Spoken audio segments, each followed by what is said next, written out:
दस्सदे गल वैसे तुसी पढ़ के आए हो गूगल दे कि मेरा जन्म अमृतसर विच होया सी। वैसे अमृतसर विच नहीं होया सी, मेरा जन्म पुरानी दिल्ली च होया सी। लेकिन यह फिल्म जो है it's a very personal film. My dad was born just opposite Jallianwala Bagh. उत्थे एक गली हैगी आलू कटरे वाली, तो उत्थे उन्हों का जन्म होया सी। तो मेरे दादा जी जो सी उन्होंने सारा कुछ देखिया भी सी। तो this is a very personal film and very important film. बाकी जिस तरह करण जौहर ने कहा है कि असी मतलब गुस्से विच बनाई, क्योंकि ये गुस्सा इन्ना है कि जो कुछ होया सी, मतलब जिन्नी जिन्नी मैं कहानियां सुनता गया, मैनू मेरे डैडी ने दसी सी, क्योंकि उन्होंने दादा जी ने दसी सी, फिर प्लस करण त्यागी जी जिन्होंने फिल्म डायरेक्ट की है, जिन्होंने सारा कुछ समझाया मैनू, प्लस अज तुहानू पता ही है शंकर नायर जी के ग्रैंडसन इत्थे बैठे हुए हैं, साडे नाल आए ने। इन्होंने एक किताब लिखी सी, वो किताब के उत्ते आधारित सारी फिल्म बनाई गई है। तो मैं पहला तो इन्हों का बहुत बहुत धन्यवाद कराँगा कि इन्होंने एक किताब लिख के सानू साडी जो सानू दस्सिया कि कितना कुछ होया सी, कितना कुछ सानू नहीं पता सी, क्योंकि असी हिस्टरी बुक विच यही पढ़िया सी कि उत्थे फायरिंग हुई सी, ते फिर जनरल डायर ने एक गल कही सी कि मैं सिर्फ रुक गया क्योंकि मेरी सारी my bullets had finished. That much only we knew, but the more deeper thing we never knew about it. We never knew about the case which went on. Shankar Nair fought the case, the whole thing, how he fought it, what. And let me tell you one thing. ਉਹਨਾਂ ਦੇ court ਵਿੱਚ ਹੀ ਉਹਨਾਂ ਦਾ ਜੱਜ, ਉਹਨਾਂ ਦਾ ਗੋਰਾ ਜੱਜ ਸ਼ੰਕਰ ਨਾਇਰ ਨੇ ਉਹਨਾਂ ਨੂੰ ਹਰਾਇਆ ਸੀ।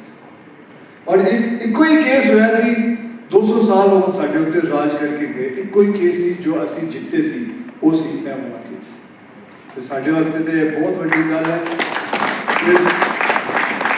बस यही है, मैं इन्हों का बहुत धन्यवाद करना और मेरे डायरेक्टर का और हमारा करण जौहर ने साਡਾ साथ दिता।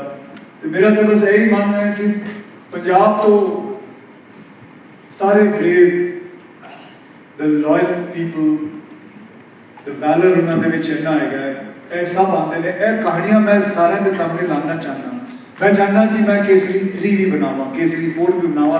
इन्ने सारे पंजाब तो चैप्टर है ने, इन्ने साडे पूरे हिंदुस्तान में इन्ने चैप्टर बन सकते हैं। तो मैं I want to bring out the valour, the things which India does have done it earlier, because which we don't know in our history books, it is not written, because sari history books जो हैगी ने वो ओदे हिसाब नाल लिखी ने, अंग्रेज़ां दे हिसाब नाल लिखी हुई।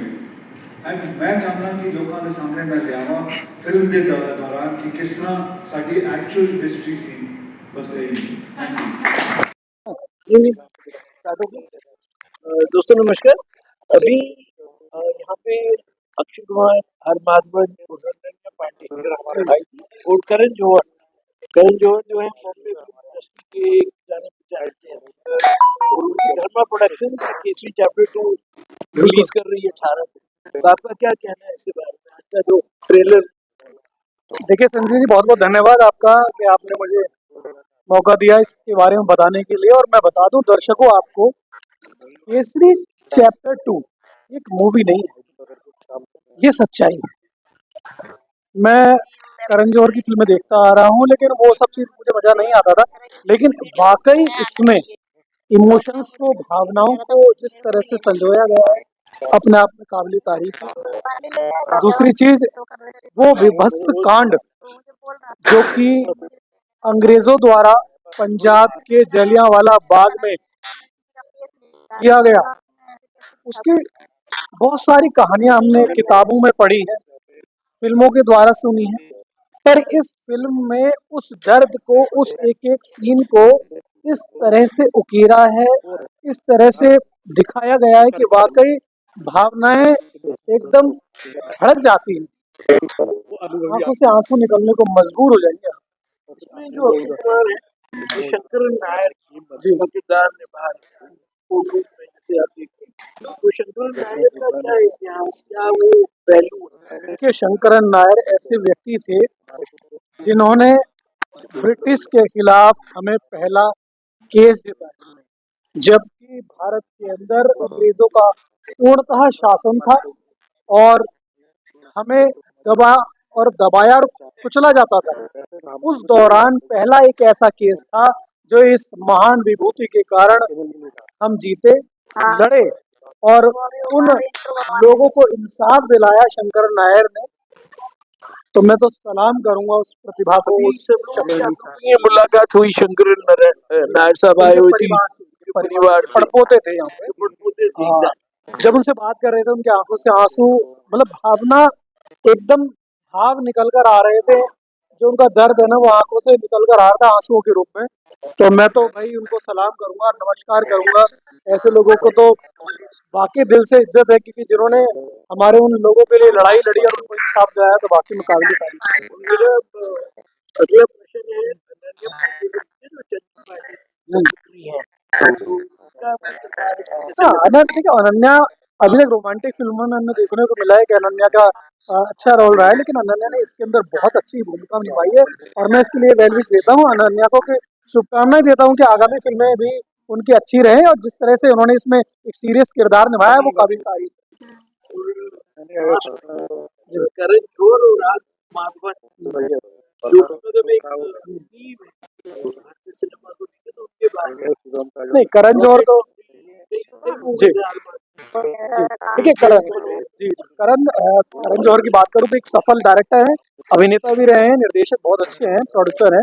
और करण जौहर के बारे में जो कहा जाता है एक सिंपल और बेहतरीन फिल्मों के निर्माता रहे, ठीक है। और बात यदि आर माधवन करूँ तो आर माधवन तो बहुत ही एक सिनेमा से जुड़े हैं और स्टेज कलाकार रहे हैं, तो उनके बारे में मैं क्या बता सकता हूँ, क्योंकि उनकी प्रतिभा का और उनकी एक्टिंग का तो कोई सानी नहीं है। उनके बहुत बहुत शुभकामनाएं उनके कैरियर के लिए, और जिस तरह से वो पॉजिटिव रोल, अभिनेत रोल से नेगेटिव रोल की तरफ आए, जिस रोल में जाते हैं अपनी एक छाप छोड़ते हैं। शैतान मूवी इसका एक उदाहरण हो सकता है कि इसमें भी इन्होंने बहुत अच्छा किरदार निभाया है। मेरे ख्याल से अभी जी जी जी जी मूवीज है जो हमारे जहन में आ रही है, और अभी 18 अप्रैल को रिलीज हो रही है, तो आपको क्या लग रहा है ये बॉक्स ऑफिस में? दोस्तों, धमाल मचाने वाली है और धमाल मचाओगे आप लोग। इस फिल्म को मेरे कहने से इतना प्यार देना, क्योंकि सच्चाई है, ये दिखाती है कि किस तरह से हमने आज़ादी पाई है और उन लोगों ने जो बलिदान दिया है ना, उसकी सच्ची घटना पर आधारित फिल्म है, तो इसको प्यार देना। और मैं बताना चाहूंगा संजय जी, सॉरी आपको इंटरप्ट कर रहा हूँ, कि ये फिल्म रिकॉर्ड तोड़ कमाई करेगी। देख, मुझे याद है बचपन में हम लोग जब बच्चे थे तो हम लोग बाई रोड दिल्ली से, मेरे फादर मदर मेरी सिस्टर, हम लोग अमृतसर गए थे और केसर तो ढाबे में हमने रोटी खाई, लस्सी पी, फिर जलियांवाला बाग गए। तो मुझे याद है बचपन के दिन कि वो जो कुआं है जिसमें लाशें गिरी जो भागते हुए, उसमें लाल खून के, मतलब एक आज भी मेरा शरीर कांप रहा है जब मैं उसको बोल रहा हूँ। तो वो जो मतलब ये घटना है भारत के पूरे freedom साहब जी, भारत के इतिहास में ऐसी घटना भगवान न करे दोबारा हो।